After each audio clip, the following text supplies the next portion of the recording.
Hello my time-travelling friends and welcome back to the Tudor Travel Show, and this the third episode in my very special series following in the footsteps of Mary, Queen of Scots. Now I hope you enjoyed the first two episodes where we visited the Palace of Linlithgow, and then last week we were at Stirling Castle, of course. Well, today where are we? Well, I make my first of two visits to Edinburgh, and as you will hear in this episode, this particular episode is split into two parts. In the first part, I'll be meeting with Jerry Ozaniec, who takes us on progress from Edinburgh Castle down the Royal Mile in the footsteps of Mary, Queen of Scots, as she made her royal entry, her formal royal entry, into the city of Edinburgh shortly after her return to Scotland from France in 1561. And then in the second part of the show, I'll be meeting up again with Liz Manson, president of the Marie Stuart Society. And we are in conversation at Hollyrood Palace, which of course is right at the other end of the Royal Mile. Okay, so I think what we're going to do is we're just going to dive straight on into things today, and let me go over and introduce you to Jerry, who can tell you all about himself and then take us on a fabulous adventure in time down Scotland's, Edinburgh's, I should say, Royal Mile. But do remember, of course, folks, that we recorded this episode amidst the bustling heart of a city, so you will hear all the sounds of life going on around us. Hello everyone, and welcome to day 3 of my tour in the footsteps of Mary, Queen of Scots, where we follow on the trail of the Scots Queen. And today I am in the capital city of Scotland, that is, of course, Edinburgh. And here I am just on the castle esplanade outside Edinburgh Castle, and I'm with Jerry. Jerry, hello, welcome to the show. Hello, thank you. So for those of folk who are listening in today, they're going to notice that you don't have a Scottish accent. No, I don't. You're not from these shores. No, I'm originally from Chicago, but I ended up in Edinburgh for work in the year 2001. And I absolutely fell in love with the city. And of course, investigating the history of the city and having had a long-standing interest in the Reformation, you cross the two of the city of Edinburgh, the Reformation, and of course you come across Mary, Queen of Scots. Of course. So this is a paradise for you, Jerry. This is wonderful.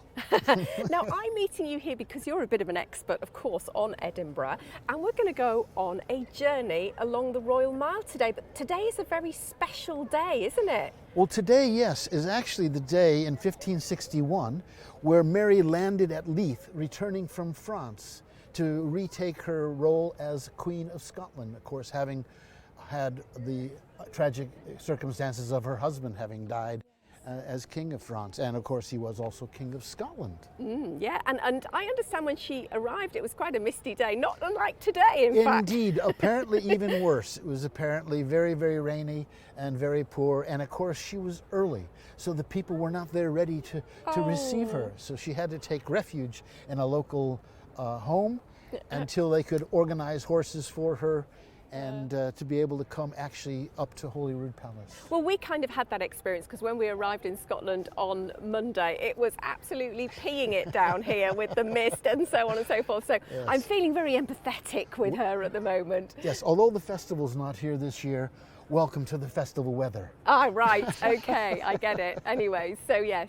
Good. So, as I say, we are now going to be following in her footsteps as she made her royal entry. Her formal entry into the city, correct, as ruler of Scotland, yes, to reclaim her place. But maybe before we start, because we're going to be walking in a minute, we're going to head on off our way, but it's always good to have a bit of context and background, isn't it? Yes. So maybe you could tell us a little bit about that, what brought Mary to this spot and what was going on in Scotland at the time. Right, well, of course, the political situation was quite extraordinary. The political environment of the time was very fraught. The entry that Mary took, of course, was as per the normal entries that royals did. It was designed to display the magnificence of the sovereign and the loyalty of the citizenry. The notion behind such an occasion was that the monarch, the court, the civic community all shared an ideology. The past, present, and future relations between sovereign and subjects were to be dramatized, in which both acknowledged each other's role as part of the political community. However, in this case, it was more of an ambush than an entry. Ooh, tell me more. It replaced the expected dialogue with admonitions and threats. Oh, gosh. And in fact, Douglas Gray, I quote, he says, "It would be hard to find a more extreme or intense example of a tendentious message being given to a monarch."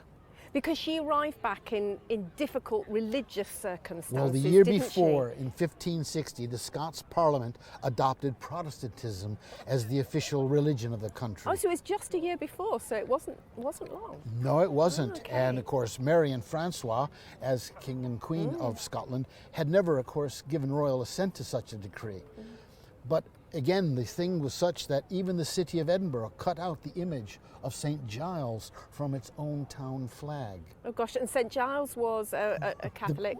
The patron saint of the city. Oh, I see. Wow, so they were getting rid of everything. Absolutely. And in fact, the year, in December of the previous year, there was a riot and they destroyed the chapel at Restalrig a little bit further out of Edinburgh. I mean, it's actually part of Edinburgh today, right, but yes. it was at that time outside the city walls.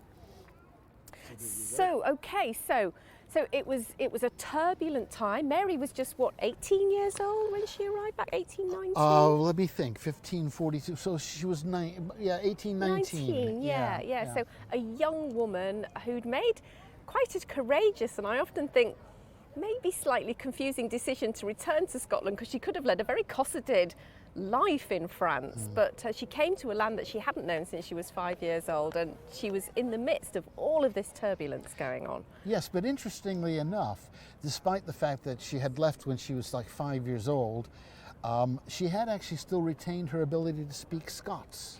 Yes. Because of course she had the Marys with her, and she practiced Scots with them all her time in France. So, although French was probably her preferred language, she was certainly fluent in Scots. Okay. So she did have a connection with the people in that sense. Yeah. So look, we're here on the Esplanade. This is just outside the main entrance to the castle, Edinburgh Castle, which is behind us. And for those who are tuning into the podcast, we're going to be back to actually explore Edinburgh a little later on this week. So you'll be able to join me as I go on a tour of the castle itself. But that's not for today. Today we are going to be heading down the Royal Mile, but maybe you could just explain to us as we perhaps start to walk a little bit about the city. So you mentioned the city was a walled city, and of course it was much smaller than it is today. Yes, the city at the time really just consisted of what we now know as the Royal Mile, and of course the closes and the wynds off of it. The city, as we did say, yes, it was walled. The Flodden Wall had obviously not been that long before constructed.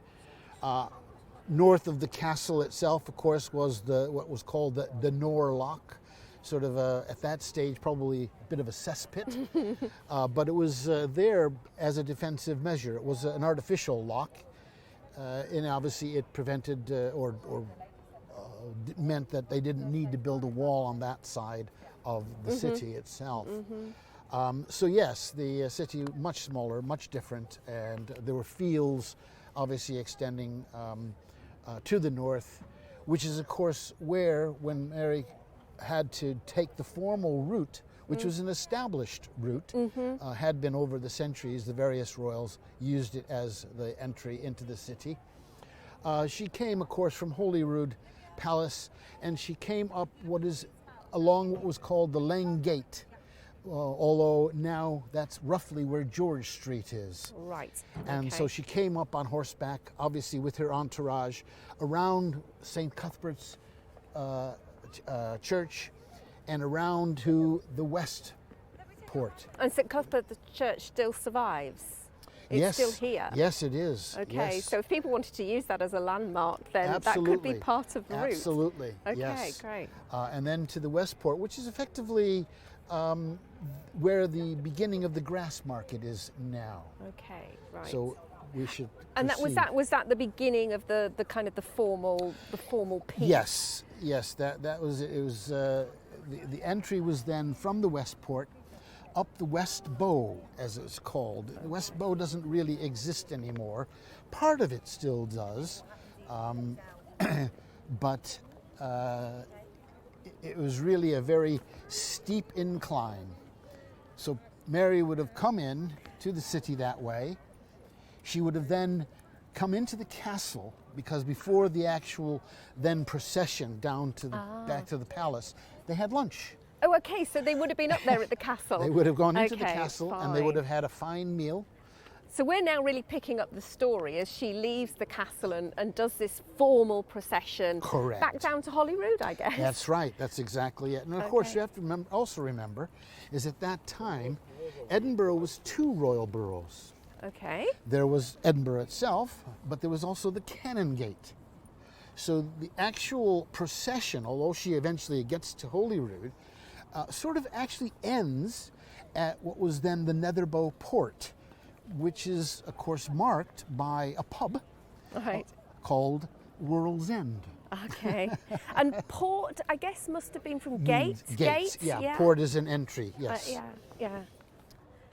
So, Jerry, as we head down the hill, where do we go next? Do we carry on down the hill or not? We take first the fact that we have to understand that the first thing that Mary saw as part of the formal procession was, as she exited the castle, the first scene she encountered was some of 50 young men in blackface, believe it or not. Blackface? Blackface. Okay. Yes, suggesting Moors, you see. Uh-huh. They were dressed in yellow taffeta with bare arms and bare shins, black hats and masks, with rings decorated with multitude of precious stones in their mouths, and chains of gold around their necks. Wow. Their legs, arms, and faces were all painted black. These men represented the outlandish powers of chaos, which were to be subjugated by the authority of a Christian ruler, and were customarily depicted as wild men in one form or another. So this was a normal sort of pageant at the time. So this is the first thing that Mary encountered. And along with this, 16 men greeted Mary. They were probably the town council itself. And again, they were dressed very impressively in velvet robes and caps. And there was a rich canopy of purple velvet lined with red taffeta and fringed with gold and silk, under which she was to ride downhill. Obviously, in case the weather wasn't so good, she was protected. Indeed. So this all happened just outside the castle. Outside the castle, really where we yes. are now. Yeah, pretty much, yes. Certainly in this area. But then next came a cart with certain bairns and containing a coffer wherein was a cupboard. That is, a wagon in which there were children and a chest containing silver plate. And this was a gift for her from the city. And this cart then followed her all the way to Holyrood. I see, very nice. Having your gold and silver following you in a cart. Excellent, just to underline the fact that you've got all this money and wealth and power. Now things look a bit different obviously today. You know, I was just talking to you before, wasn't I, about, you know, what is left of the 16th century city. Are there any 16th century buildings? There are not that many, I understand. No, not an awful lot is left. One way or another, there's been various urban renewal, etc.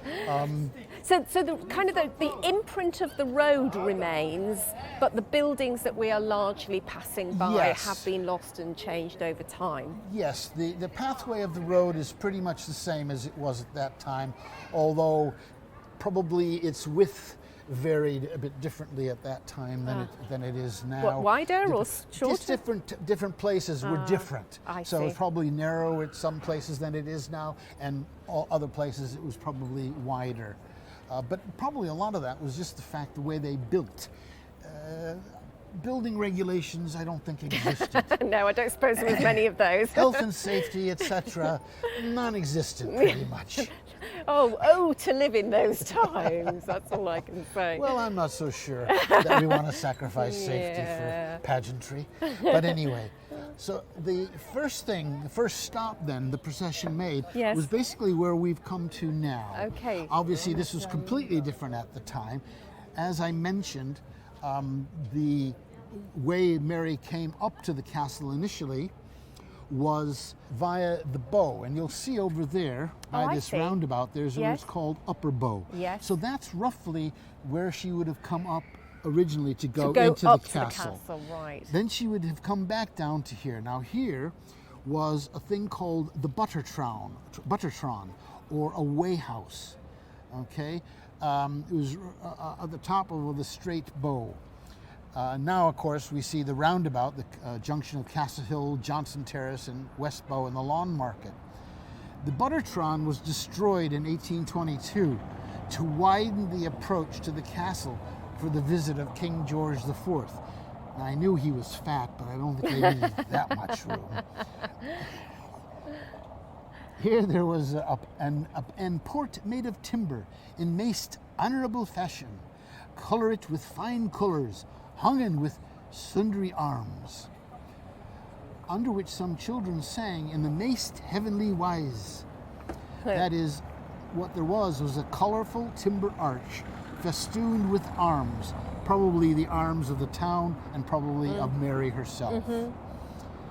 Then a cloud, or a globe perhaps, depending on the source, opened, and a boy of about 6 years of age descended, as it had been an angel, who handed her a Bible and a psalter, which were both covered in fine purple velvet, as well as the keys to the town.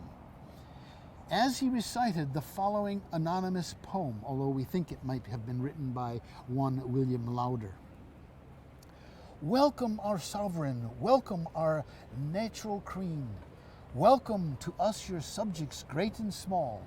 Welcome, I say, even from the very spleen, to Edinburgh, your city principal, whereas your people, with hearth both ane and all, doth here offer to your excellence 2 proper volumes in memorial, as gift most genand for a godly prince.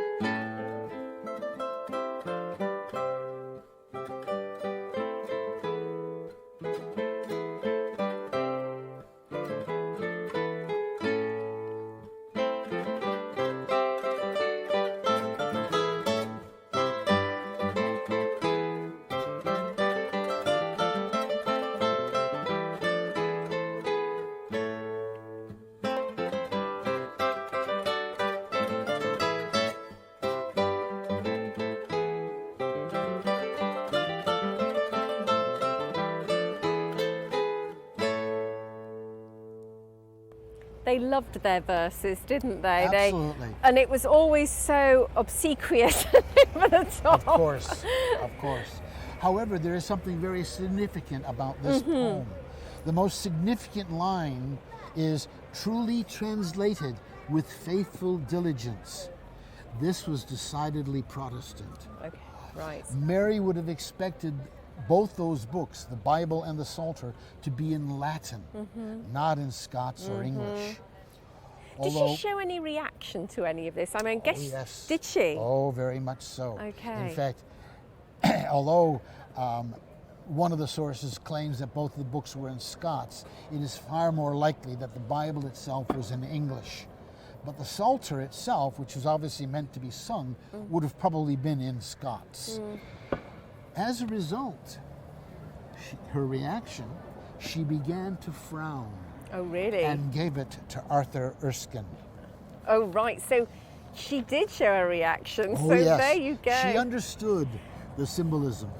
Do you think she was expecting that? Or do you... No.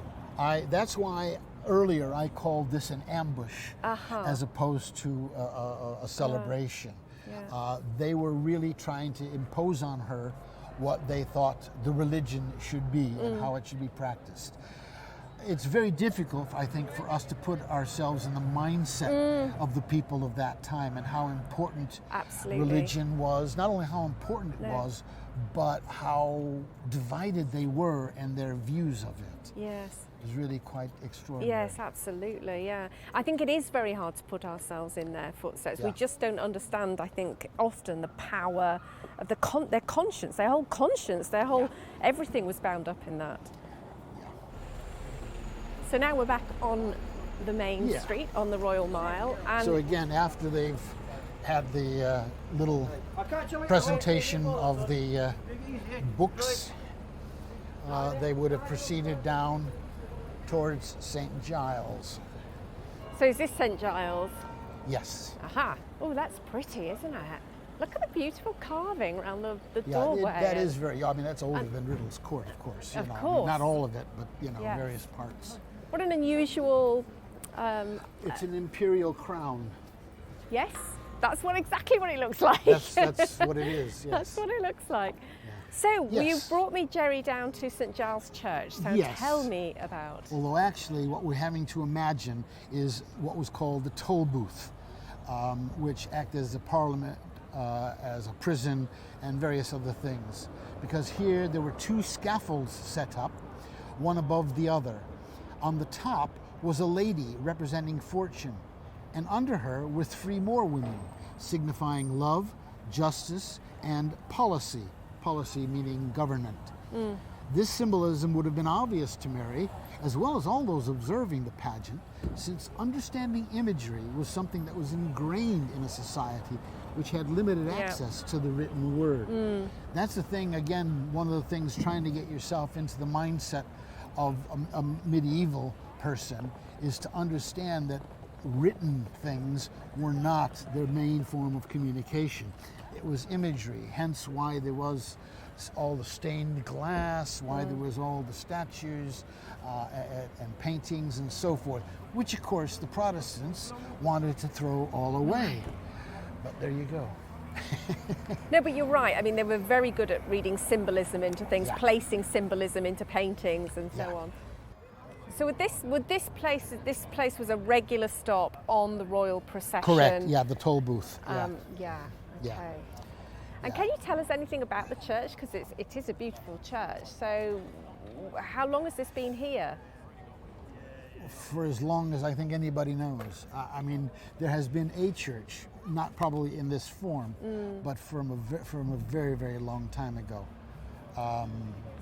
So yeah, I mean, it's older than Riddle's Court, for example, although not what we see now. What parts of it are that old, etc., is very hard to say, because of course it's been developed over many, many centuries. Yeah. But it's a beautiful entranceway with this carved doorway, really intricate carving around the doorway. And yes, very Gothic, isn't it? Yeah, beautiful. So now we're moving on again. We're passing St. Giles Cathedral. Yeah, and we're going to be going to what was called the Mercat Cross, the, if you like, Market Cross. Aha, Market Cross. Now, the current Market Cross, which we're coming to at the other side of St. Giles, is a Victorian creation. The original obviously having met its demise long ago. And I guess on each side of the road there would have been houses which were several, Actually, there were what were called the Luckin booths. Luckin booths. Yes, basically they were shops for traders to do various things. The goldsmiths and other trades plied their wares. So this was actually quite narrow at this point at that time, because the Luckin booths came out from St. Giles, you see. So narrow street overhanging the road? They were actually not overhanging, they were sort of like impinging on the road. It was quite a narrow passageway. I see, so there's some markings in the road, they're kind of brass plaques. Yes. And actually they're going right through the middle of the road, so it really was quite narrow at that stage. Yeah. And there are various other markings in the road, like where the toll booth is marked, the corners are marked, etc. Over there. So So this is where the modern day road maybe deviates a little bit from where... Well, the road itself, but remember the Luckin booths were built on top of it. Again, because there were no sort of like planning regulations, people just built whatever they could wherever and whenever without sort of any control. As long as you had the money to do it, you just got away with it. You just got on with it. Yeah. Right. But here we are at the Market Cross. Okay. So this was now the next stop on the formal pageant.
So there's a monument in front of us. It's what, an octagonal monument?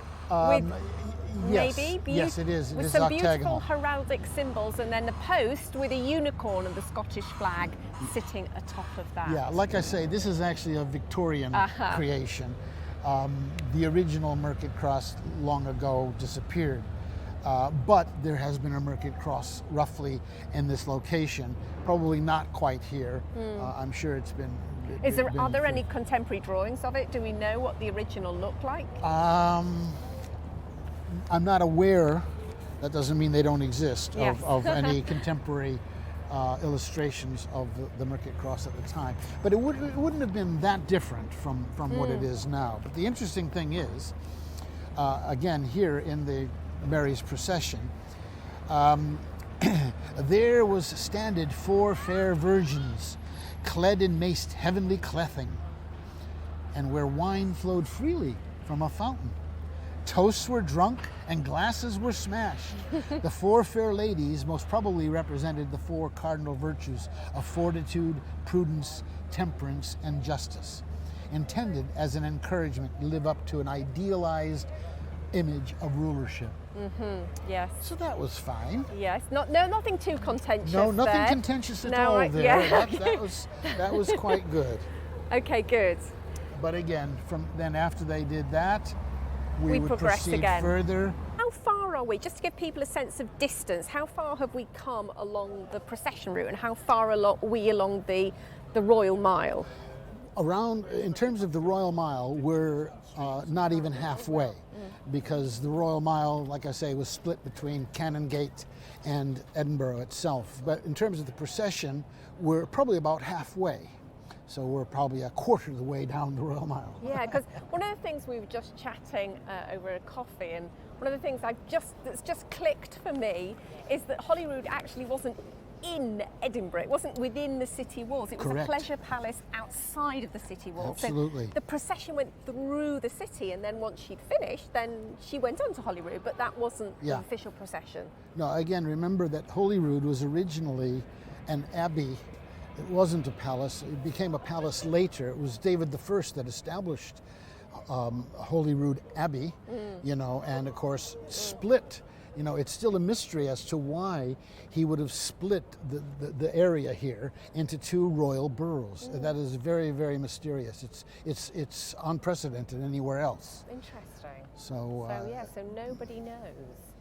Well, this is a very beautiful part of the road today, isn't it? It's very wide and open, and we're continuing downhill. Another church spire in front of us. Yes, this is the Tron Kirk, although at the time of Mary, it was the Salt Tron, another way station. Earlier, remember, we stopped at where the Buttertron was. Yes. And that was, of course, where dairy products were measured, whereas the Saltron was for solid goods. I see, right, okay. But yet another formal marker in Yes. the procession. Formal marker, and of course very important for the commerce of the city. Because, as I say, this was a weights and measures sort of Yes. issue. So this church here that we're coming upon now on Hunter Square, as it is today, what's the name of the church? It's the Tron Kirk. So that is the Tron Kirk. Yes. 'Cause I keep forgetting, of course, we're talking church kirk. It's Yes. it is another language. Yes, indeed. Yes, indeed. Yeah. So, like I say, this was, of course, where the Salt Tron wasn't a church. And here, again, the next significant thing happened in the procession. Here, speeches were made on the abolition of the Mass, which are likely to have horrified Mary. Yes, And I to would add- think so. And to add insult to injury, effigies were burnt, demonstrating the destiny of those guilty of improper sacrifice. Righty. Here, the various accounts conflict. One saying the effigies represented Korah, Dathan, and Abraham, who were swallowed up by the ground, as related in Numbers chapter 16, verses 1 to 35, for practicing improper sacrifice.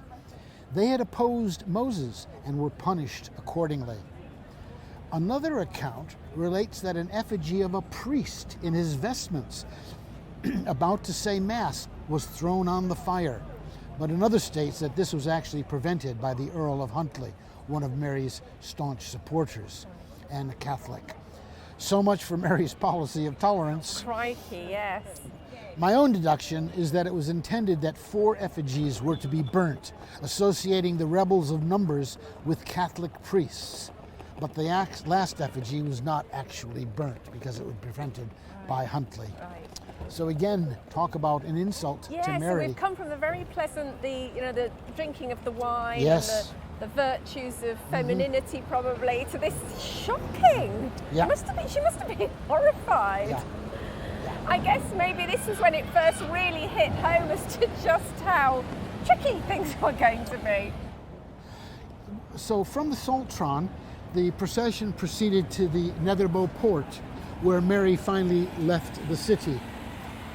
At the Netherbow Port, another playlet was performed, consisting of more speeches and the burning of a dragon, which was the symbol of the Antichrist in the book of Revelations.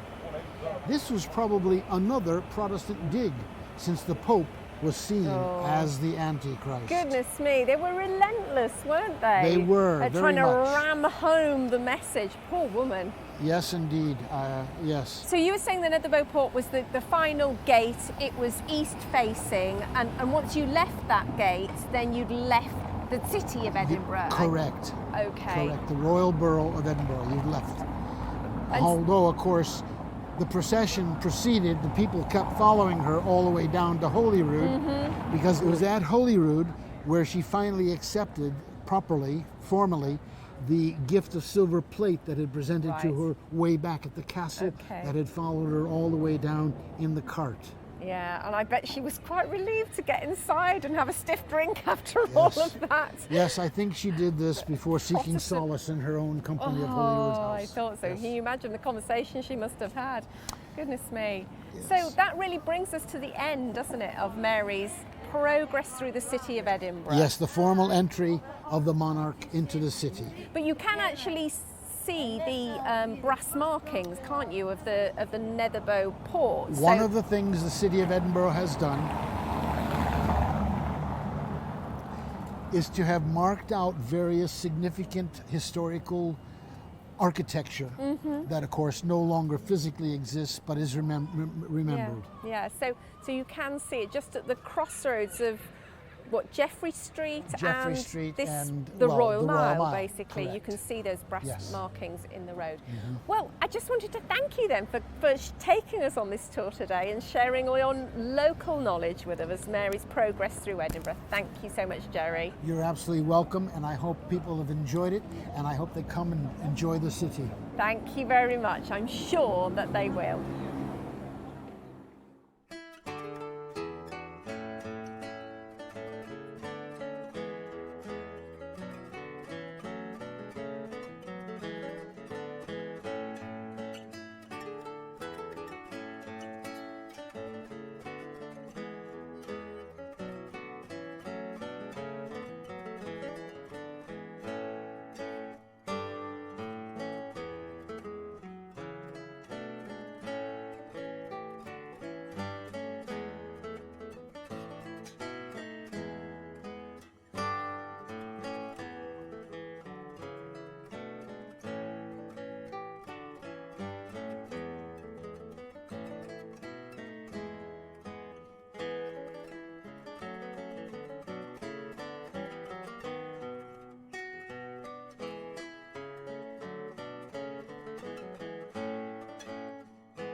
my word, poor Mary. Goodness me, she must have felt ambushed indeed.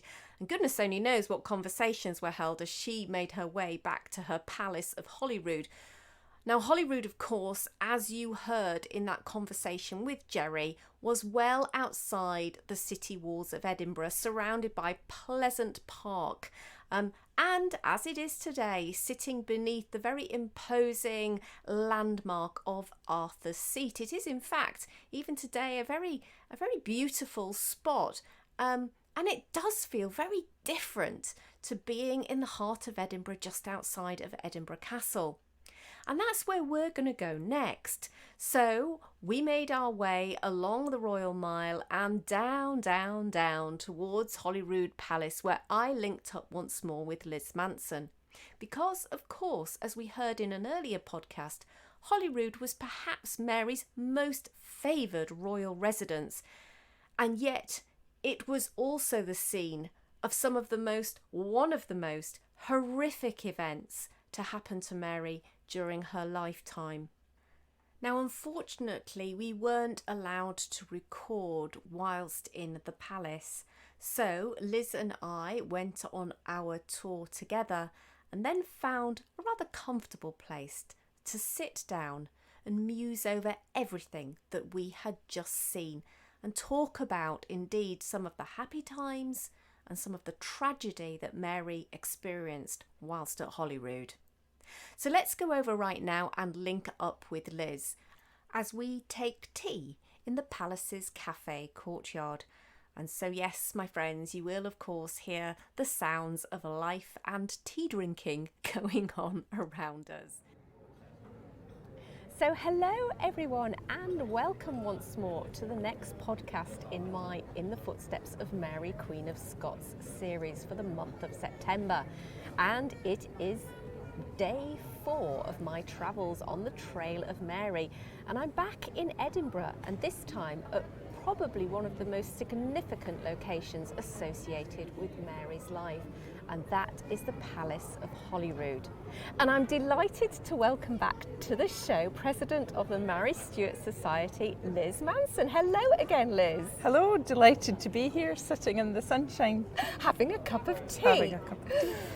So, folks, you may hear in the background a little bit of a hubbub. We have just been round the palace. Unfortunately, you can't record going round, so we have done our tour together, and now we are taking tea and coffee in the courtyard directly outside the palace. But it's a perfect opportunity for us to maybe digest a little bit of what we've seen and That's talk right. about Mary's and time just here. reflect on all the things that happened in this location. Absolutely.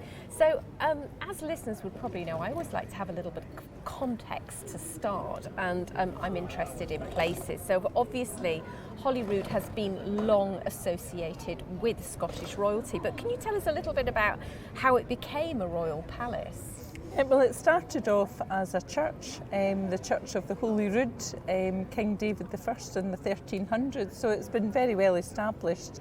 Mary's grandfather did some of the building here, but it was really her father who was responsible for the part of the building that we see now and where Mary actually lived when she stayed here. And I found out yesterday, and listeners will have heard this in a previous podcast, of course, but I'd like to reiterate it, that Holyrood was outside of the city of Edinburgh, wasn't it, in the 16th century? That's right, yes, it was outside the city walls. So like a pleasure palace, I guess, in some ways? It did have some fortifications. I mean, there was a drawbridge and a moat, so it was a fairly secure place. But the attraction for the royals was there was a big park and there was hunting and beautiful gardens. So yes, it had a combination of purposes, and this is where they would have received many guests and dignitaries. And obviously we've just been walking around, and the end of the tour takes you through the gardens past the ruins of the abbey that predates the palace. Yes, indeed. And the beautiful scenery, of course, Arthur's Seat. That's right. I mean, it's a very splendid and very iconic part of Edinburgh. Yeah. So you do feel the sort of majesty, and the geography lends itself to it being a special place. Yeah, and I can imagine just how isolated and peaceful it would have been outside of the press of the city. Perfect. perfect, as you say, for the hunting and all the pastimes that royalty would have enjoyed. And it was built in a sort of French style, so again it would have been beautiful by comparison for other buildings in Scotland at the time. Yeah, absolutely. So it might be just worth saying, obviously, that the palace we see today is not exactly the one that we would have seen. There is part of the palace that remains from Mary's time. Do you just want to tell us a little bit about that part of the palace, perhaps before we get into the events that happened there? There's 3 floors in the palace, and the ground floor tends to be of operational rooms. They're quite plain. You go up onto the first floor, which is the state apartments, and there's a great hall. There are the rooms that Darnley would have occupied when he was here. And so they're a little more ornate, they're a little bit more fancy, and then you go on to the third floor, which is where the Queen's apartments, where Mary would have lived, and that was the royal apartment. So as you go up, they just get a little bit more grand each time. And when you're standing outside of the building in the courtyard, looking at the palace, it's the tower on the left-hand side. The left-hand side is where the Darnley's apartments and Mary's apartments were, yes. And it's quite special, I have to say. It's my first time going round Holyrood, and I really actually did get a sense of Mary in those apartments. They're quite small though, aren't they? We were talking about how different it must have been to the palaces that she had come from in France, yes. So although it was grand by Scottish standards, it wouldn't really have been by Mary's standards from what she had seen in France. But there would have been some elements of it that were familiar to her in the architecture. But certainly it has been remodelled a number of times, indeed for Mary's son, grandson, great-grandson. So there are elements that continued the family tradition of improving the palaces that they lived in. Yeah, okay, good. Now, Mary came here very shortly after her return to Scotland. In fact, this was the first place she came to after landing, wasn't it? This is where she spent her first night. And the story goes that there was a band of musicians turned up to welcome her. They weren't terribly good, and the singers and the musicians didn't necessarily all keep time with each other, but she was so polite that she did say how lovely it was and how delighted she would be if they wanted to come back every night. So I don't know if that was universally popular. But it was her home when she came back to Scotland, yes, right, in 1561. And we were hearing on the walking tour with Jerry down the Royal Mile how she left from here to go to Edinburgh Castle to make her re-entry or formal entry. That's right, her royal progress up the Royal Mile, yes. But she came back here. So am I right in saying that Holyrood was one of Mary's favoured residences? Yes, it was certainly somewhere she had some very happy occasions. She did receive ambassadors here, she did have parties here, and she got married to Darnley here, so I think that would have been a very happy occasion for her. And there are records that she did come here time and time again over the years she was in Scotland.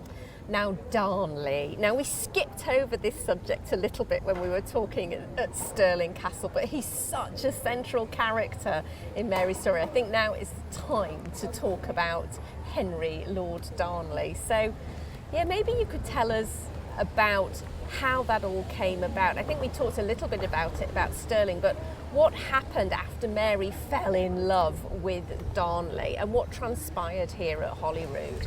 Well, she certainly did fall in love with him. I think that was a very genuine emotion at the time. They got married here, and pretty soon after they were married, she did discover that he was a thoroughly bad lot, that he was going out with his friends in the taverns of Edinburgh. He was having all sorts of liaisons, and he was drunk quite often, he was thoroughly unpleasant, he was petulant if he didn't get his own way. So there would have been time here when Mary realised, I think, that she had made a terrible mistake. Yeah, and that happened not too long after they were married, I think. Yes, by the Christmas time they were estranged. So they married in the July and they were estranged by Christmas. Yikes. But she would have got pregnant round about the October. So you know, there were clearly times when the two of them were getting on, but it was a difficult relationship, and really by the Christmas time it had turned sour for them. Now I just want to take a sidestep for a moment, because you were telling me maybe, or it's been proven that Darnley probably suffered from syphilis, or did Yes, suffer from syphilis? that's right. I think the medical examination of his skull has proven that he did have syphilis. And the irony was that if he hadn't been murdered, he probably would have died not that long after that time period anyway. So a difficult one to think about, because if they had just waited, who knows, history would have been very different. But because of his behaviour, as I say, going around taverns and his relationships and liaisons, he had contracted syphilis at quite an early age. And he was universally hated, wasn't he? I think we touched on that at Stirling. Well, maybe he obviously had some friends, but by and large, people did not like him. No, he was a very difficult person to like, I think. Sounds like But he had been brought up as a very spoiled child, and I think that would have been a difficult situation for him to get over. And he was still a very young man. He was only 19 when he got married. And so to be thrust into that life and to be used by the Protestant lords, who were a very fickle and manipulative bunch, I think he had quite a difficult time of it himself. Yes, I can imagine. And so I think you're starting to allude to perhaps one of the most dramatic incidents that happened here. So can you talk about the events that led up to the murder of Mary's secretary? Yes, so David Rizzio was part of Mary's entourage. He actually was a minstrel, but she formed a relationship with him as friends because he was very entertaining. He was an excellent musician. Mary loved music. He was a good dancer. Mary loved dancing. And he fitted in well with Mary and her friends at the palace, indeed here at Holyroodhouse. He quickly became her clerk and her correspondent with France. And so because she had a great affinity to France and the people she'd left behind, they formed a close relationship, just because they were writing and they were corresponding to people.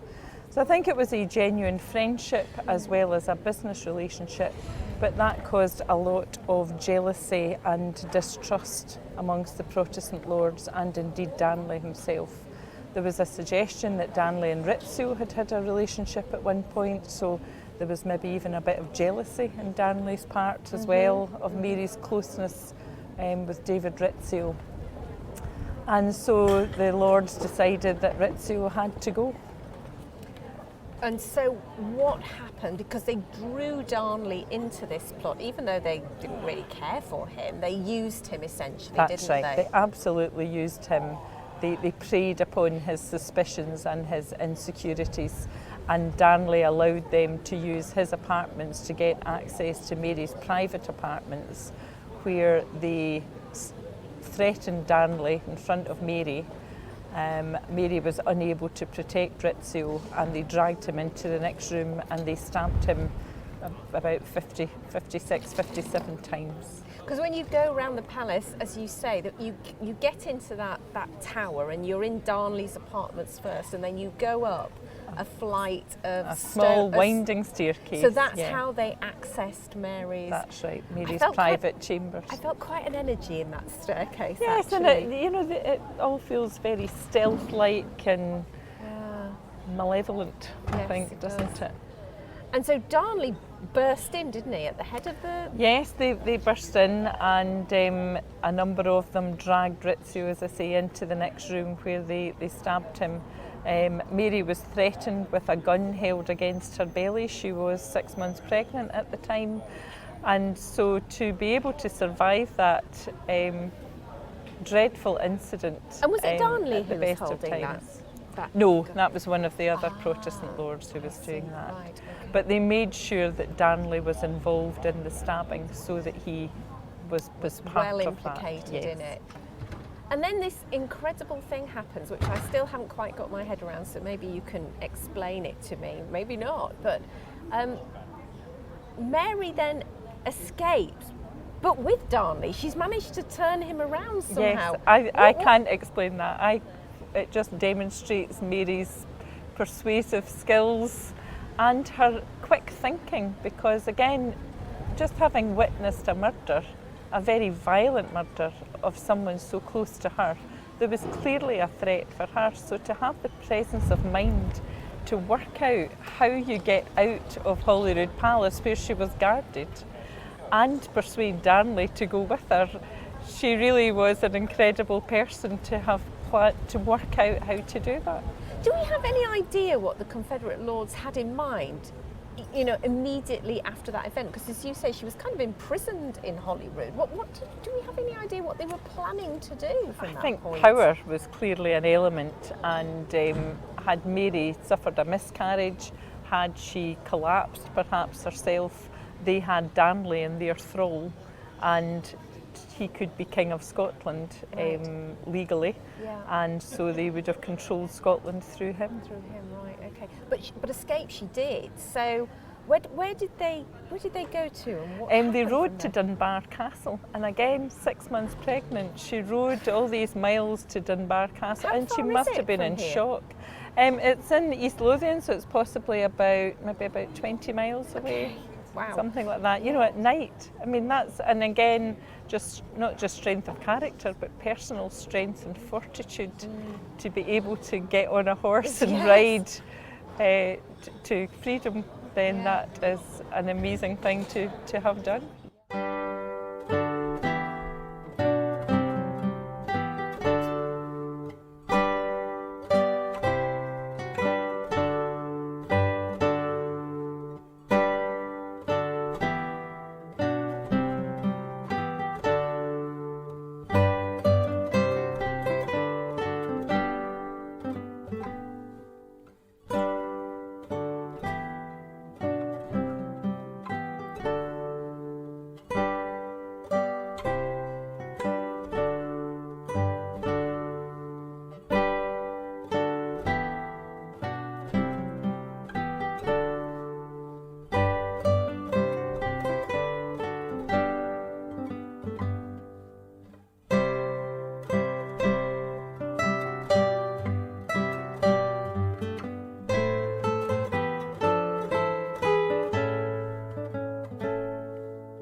Okay, so maybe we need to fast forward a little bit to Darnley's end and what happened then, because it was such a pivotal. It happened here, obviously, in Edinburgh. That's right. Mary was here at the time. Well, echoing actually the Stirling Castle experience when Darnley was ill, Mary was looking after him. He was located at Kirklefield, which is just about half a mile away from Hollyrood Palace, and she was visiting him to try and take care of him, to help care for him while he was ill. So she had one of her pages, Bastian Page, had a wedding feast that Mary was going to go to, and so she left Darnley for that period of time. And as some of your listeners may already know, what happened then was that there had been gunpowder located in the cellar of the place Darnley was staying, which was blown up, but his body was actually found in the garden in his nightdress, strangled. So clearly the blast didn't kill him, and somebody had finished him off in the garden along with one of his servants. And the big question is, of course, did Mary know? Was Mary part of the plot? Was she involved in that? Was it a happy circumstance that she had disappeared off to a wedding when it actually happened? Because by this time she did loathe him, didn't she? And she did loathe him, and they had discussions about what to do about the Darnley problem. Mary was adamant that there would be no divorce because that would make her son illegitimate. And I think she did recognise that there was a problem with any solution. Darnley had been talking about going to France. So there were various possibilities floating around at the time that Mary was involved in some of these discussions. So I have to ask you, what do you think happened? Was Mary involved? Did she know of the murder of her husband? I don't think she knew. I think she had a very strong faith, and I don't think she would have condoned the murder of anyone like that, never mind the father of her child and her husband. Because in so many other ways, I mean, kind of the evidence that weighs in that favour, I guess, is that she was a very lenient monarch, wasn't she, generally? And I think partly that was her problem, in a way that Elizabeth I was deal with any potential treason or anyone who committed an offence against her person or her throne. Mary pardoned people. She was too kind in many cases. Yeah. And I think therefore the people who wished to cause her harm and who were troublemakers were still around.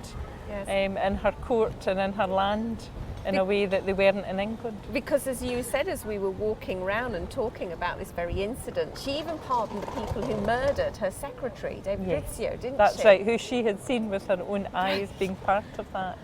And some of that is about statecraft, but the Scottish lords were so fickle.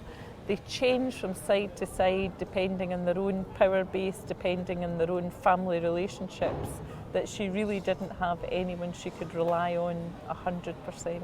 Yes, in power. I mean, I guess she only had her female attendants, the four Marys, for example, that she could trust. That's Do you right. think there was any man she could completely put her trust in court at the time? Well, I think she probably thought the Earl of Bothwell was one of those because she had known him her whole life. He had been loyal to her mother. He had been there in France when she was a child. So she actually had known him all her life, and I think she misguidedly thought that he was loyal and she could trust him. But again, at the end, he proved he was only out for his own power base and his own profile. Oh, Bothwell is just one of those characters. When he deserts her at Borthwick, so he doesn't desert her just once, he does it again at Carberry Hill. I mean, once is almost forgivable, but twice, never. And I suppose she thought that she was saving him, probably. Maybe. But yes, again, how misguided. And I think a lot of her misjudgment comes from the fact that when she grew up in France, she was never trained in these arts of statecraft. She didn't have the intrigue and the difficult times that, say, Elizabeth I had from a very early age. True, yes. So for Mary's childhood, she had a very blessed and happy period that she trusted people. She was happy.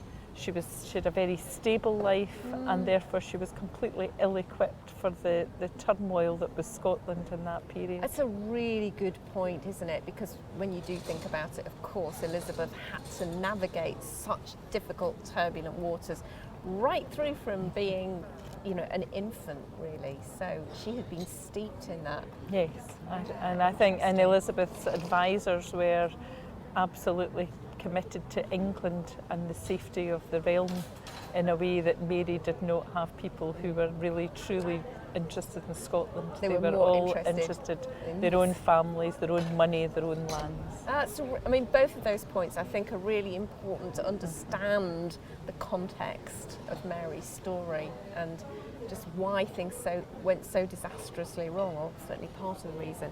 Now, you mentioned Bothwell, so maybe we could talk a little bit about how Bothwell, as you said, Mary knew Bothwell for a long period of time, but then she married him. What happened there? I do not know. I do not know. I think that, yes, there was an emerging relationship, and Bothwell was certainly getting the lords to sign the bond to say that they thought Mary should marry him.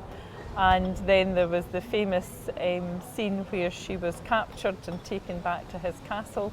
Whether or not she was coerced or raped, I think there are different views about that. Kate Williams certainly states that she was raped, but we do know that he ceased not, in Mary's words, in a letter at a later stage. So there clearly was some coercion at that incident. And I think Mary then knew or thought she was pregnant, and therefore that to me explains why she agreed to marry him so quickly, because the prospect of being... How long after she was abducted by him did she marry him? It was just a matter of weeks, right. A couple of months. So she could well have known then. So I think she suspected that she might be, and the prospect of being unmarried and pregnant as a queen would have been unimaginable for Mary and for Scotland, and I think that's why she agreed so quickly to marry him. And she married him here at Holyrood. She did, in a Protestant ceremony which caused her great distress. Wow. What do we know about that then? Is there an account of either from her letter or from There is a basic account about who conducted the marriage ceremony, but Mary was clearly quite unhappy about it, and she did write afterwards that she had regretted having a Protestant ceremony. Oh my goodness. I wonder if that caused her to question that marriage in her conscience, in any way at all. I don't know whether she had time, to be honest, to question it, because so soon afterwards that they were on the run, that there was again the negotiations with the Scottish lords, and then they met at Carbery and Bothwell disappeared, and then she was taken to Loch Leven where she miscarried and was forced to abdicate the next day. That all happened from marriage to Loch Leven in a matter of weeks, didn't it? Yes. Wow. You know, it was June that she miscarried and had to abdicate. So, you know, and again, just having the state of mind to be in after all of that happening to you, you know, and you just think what happened to her between she was 18. In 6 years in Scotland, she packed more into these few years than most people do in a lifetime. Indeed. But let's talk about just a little bit about visiting Holyrood, really. Mm-hmm. So, any top tips for people who are visiting this part of Edinburgh and Holyrood in particular? Mm-hmm.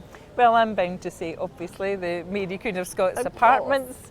You know, the people here today, as we walked around, people were generally quite dispersed. But when we got to Mary's apartments, you know, that's where the queue was and that's where people stayed. And so that opportunity to be in a place where history happened is something I think that's very special. But the gardens are beautiful, and you do get a sense of royalty and regal status. The Queen stays here 1 week every year. And there's been many people, many things have happened here. So it's a wonderful place just to be where people have trod before you. And you're right opposite the Scottish Parliament. And as you walk up to Edinburgh Castle, you can obviously scowl at John Knox's house and visit St Giles, where Mary visited. So again, it's just all of these places, as you would have heard from the Royal Progress and Mary's entrance into Edinburgh. Amazing things have happened in the short distance between Holyrood Palace here and Edinburgh Castle up at the top. And speaking of Edinburgh Castle, that is where I am going to be going tomorrow, because of course Mary left here, didn't she, after the murder of her secretary, and that is where she gave birth to her son and heir. So another important stop. So we'll be going there shortly, folks, in the next podcast, so make sure that you stay tuned for that. Before we bring our chat today to a close, I think we should talk about the Marie Stuart Society. First of all, I'd like to thank you so much for helping me organise so many of my trips here to Scotland and getting people to meet with me and share their expertise. Thank you.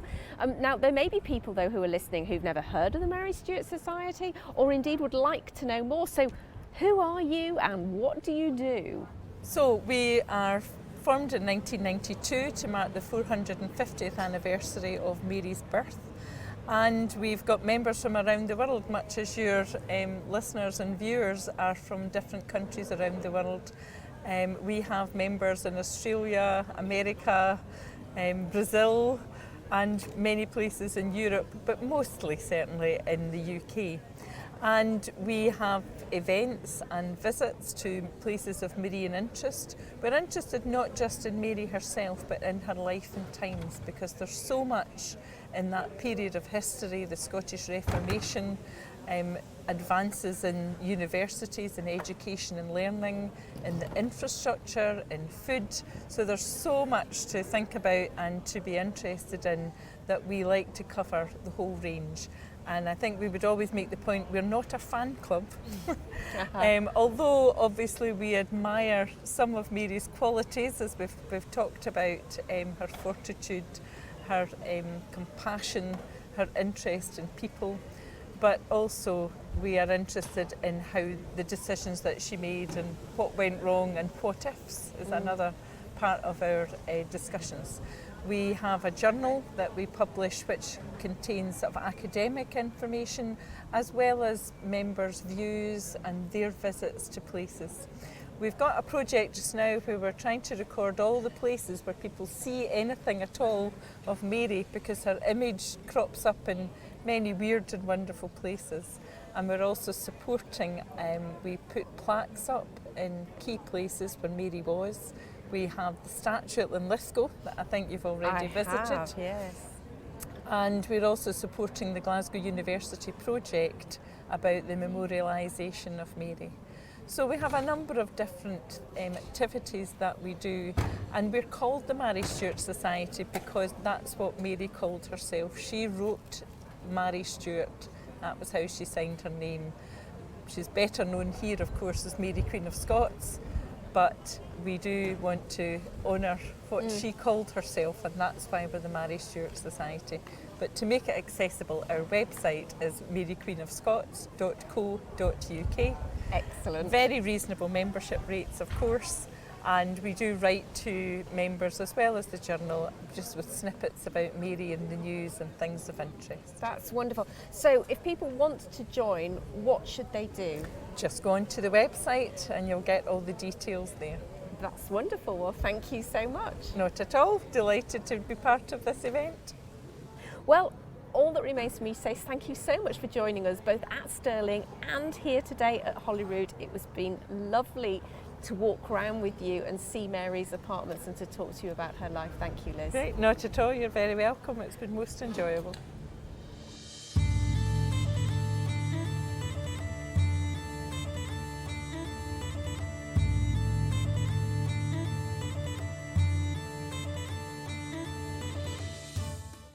So do consider supporting the work of the Marie Stuart Society. They're a very active group, and if you love Marie Stuart, it's the place to be, folks.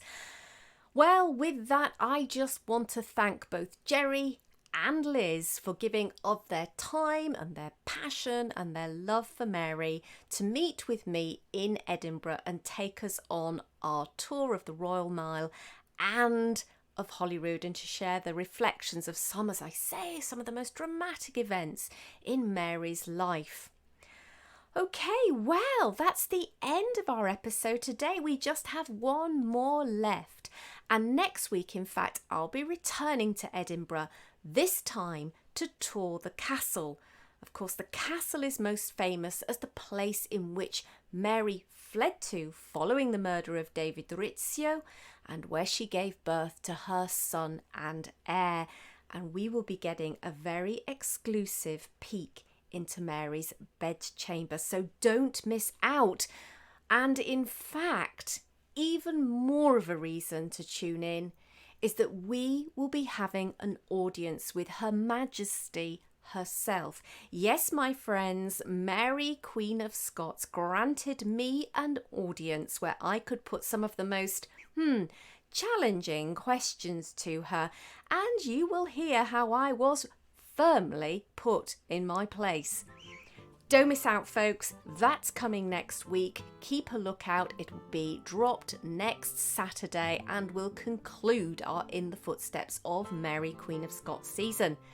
So with that, I look forward to seeing you next week, and all that remains for me to say, my friends, is a happy time travelling.